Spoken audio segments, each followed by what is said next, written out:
le type psychologique de l'artiste, il est toujours protégé de son curiosité infantile, s'il est un véritable type psychologique d'artiste. Il a élevé, il a cultivé une attitude de curiosité, de disponibilité, d'amour pour l'inconnu. Salut tout le monde, donc je vais faire une petite réaction par rapport à Stan Lee et Jack Kirby et un conflit qui date déjà d'il y a très longtemps. Donc, Guillaume a publié plutôt un article de France Info parlant de l'ego démesuré de Stan Lee, de plagiat du Kuba, tout ce qui est caché dans le rapport entre Stan Lee et les créations auxquelles on l'associe. Donc sujet intéressant, pas de souci, il y a plein de trucs à dire là-dessus. Alors je démarrais en disant quand même 2-3 informations sur moi par rapport à ces choses-là. Première information, moi j'ai jamais été un moraliste et la morale ne m'intéresse pas, ou peu pour être précis, en termes de phénomènes permettant de comprendre les choses. Il y a sans doute des gens bien meilleurs pour ça que moi, donc moi je ne pose pas là-dessus. Et Guillaume, je pense que toi t'es plus intéressé par l'aspect moral, et je le comprends, il n'y a pas de souci. Et peut-être que tu te débrouilles mieux de ça, moi je m'en débrouille pas si bien que ça. En tout cas moi je trouve pas que ce soit très efficient. Voilà, donc moi ce qui m'intéresse surtout, c'est de comprendre comment les choses peuvent arriver et aussi les rapports entre les gens par rapport à une production au sens large. Évidemment, ce qui m'intéresse le plus, c'est l'aspect artistique. Donc moi, c'est de ça dont je vais parler, puisqu'en fait, par rapport à la relation Stan Lee-Jack Kirby, en fait, c'est ce qu'on a connu dans plein de milieux, dans plein d'arts différents, les Beatles, les Rolling Stones, Léonard de Vinci, et ainsi de suite. Pour moi, des œuvres qui sont devenues, ou des auteurs qui sont devenus des icônes, c'est un petit peu comme pour l'affaire John Kennedy et l'aspect complot ou pas complot de son histoire, ou encore mieux, Jack l'Éventreur, où il y a un tel nombre de personnes qui se sont intéressées à ça, il y a un tel nombre de personnes qui ont vécu pour ça, il y a un tel nombre de croyants que de toute façon, quelle que soit la vérité, peut-être qu'on la connaît, peut-être qu'elle est déjà dans toutes les théories diverses qui ont été proposées, mais de toute façon, on sera incapable de vraiment l'observer, de vraiment la postuler, telle qu'elle, parce que déjà d'une, il y a un grand nombre d'années qui sont passées, grand nombre, donc évidemment l'affaire Stan Lee Jack Kirby, c'est pas autant que Jack l'Éventreur, mais enfin, c'est quand même très vieux. Il y a des générations entières de personnes qui ont grandi avec cette problématique, avec l'univers Marvel, leurs produits dérivés, et ainsi de suite, et là une nouvelle génération avec les films. Ensuite, évidemment, comme ce sont des succès, Jack l'Éventreur, ça a aussi fait le succès de la presse, ça a aussi fait le succès d'écrivains, ça a aussi fait le succès même dans la BD d'Alan Moore notamment. Et c'est pareil pour Kennedy, c'est aussi générateur de succès, d'œuvres, et surtout d'argent, de pouvoir, messieurs, dames, ok, de pouvoir. Donc pouvoir égale intérêt personnel.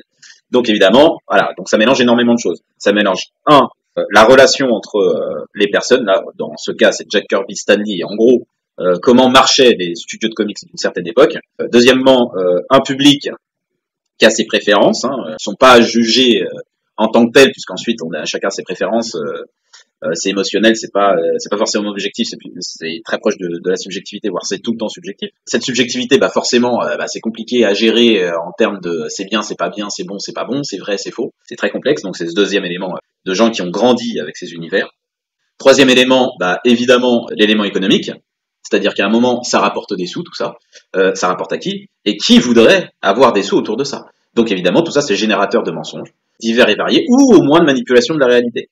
Quatrième élément, donc j'ai parlé de l'aspect temporel, c'est-à-dire que, oui, évidemment, plus le temps passe, moins les gens ont de bons souvenirs sur les choses. Donc c'est toujours très compliqué de pouvoir jauger. Cinquième élément, j'appellerais ça l'inconscient collectif, c'est comment la nature des choses change, un petit peu comme un alchimiste, change de forme et devient autre chose. Donc en fait, ça devient complexe puisqu'il n'y a plus vraiment de vérité dans ce cadre-là. Enfin, le sixième point, c'est les rapports humains, tout simple.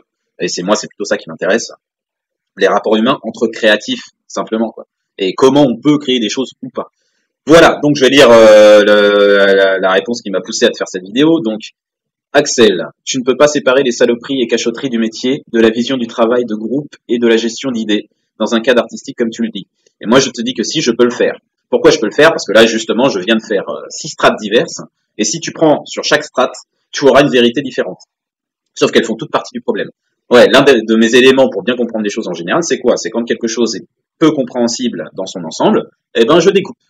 Et si en découpant, ça reste encore trop complexe, je redécoupe encore. Et ainsi de suite. jusqu'à pouvoir comprendre chaque élément des choses pour pouvoir les remettre en ordre, un petit peu comme un puzzle.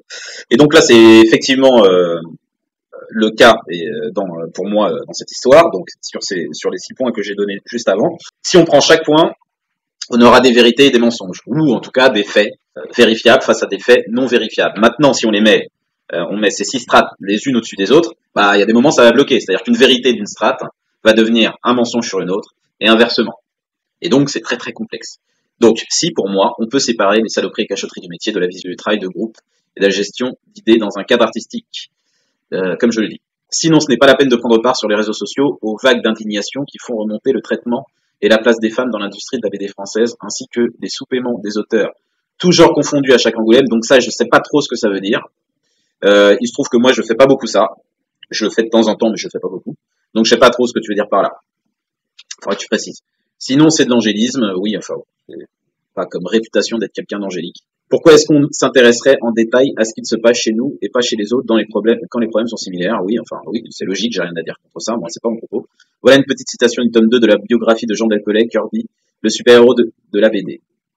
Après 10 ans de bons et loyaux services, au cours desquels il a co-inventé 95% du panthéon Marvel, dessiné et coécrit environ 13 000 pages et près de 650 couvertures, Kirby quitte Marvel sans un centime des sommes promises par l'éditeur sur les intéressements. Et comme en 1942, Jack est bien décidé à en découdre avec Martin Goodman et Stan Lee. Donc là, tu es en train de te placer sur une histoire de morale, parce que si tu t'intéresses au droit, et je sais que tu t'y intéresses, en termes de droit, à l'époque, comment Kirby a été traité était correspondant à des droits qu'il avait signés sur son contrat. D'accord, Donc là, on est sur du législatif. À un moment, voilà, faut changer les choses. Et d'ailleurs, ça a été changé peu de temps après, grâce notamment à Neil Adams, il me semble. Et puis ensuite avec les auteurs images et ainsi de suite. Donc là, si tu veux, c'est un problème spécifique qui est lié au droit. Donc moi, j'ai pas grand-chose à dire là-dessus. Quelle que soit l'époque, on pourrait parler que de ça. Mais pour moi, c'est pas la partie intéressante. C'est simple. C'est comme je déjà dit plusieurs fois aux gens qui bossaient avec moi et qui étaient pas contents du boulot et de la manière dont c'était fait. Dans ce cas-là, t'as un contrat. C'est marqué les choses. Si tu lis pas ton contrat, t'étonnes pas que les choses n'aillent pas dans ton sens, quoi. Et une fois que tu l'as signé, personne t'a forcé. Donc à un moment, faut aussi, il y a de la responsabilité personnelle dans cette histoire. Donc que Stanley en ait profité, c'est fort possible. Mais j'imagine bien que les 3/4 des auteurs de toute façon l'ont géré les choses à peu près de la même manière en termes de contrat. C'était quelque chose qui n'était pas caché. Kirby, il a déjà eu sa boîte avec Joe Simon. Donc évidemment, on va me dire, ouais, mais ces artistes, tu sais, ils gèrent mal l'administratif et tout, ce qui est fort possible. Il n'y a pas de problème. Ça n'enlève pas leur propre responsabilité par rapport à la chose. Donc voilà, donc je sais pas trop ce que tu veux me dire là-dedans. Ok, donc je m'arrête là pour le répondant direct à ton commentaire et je fais une vidéo ensuite, plus moi sur l'aspect qui m'intéresse. Ok, à toutes.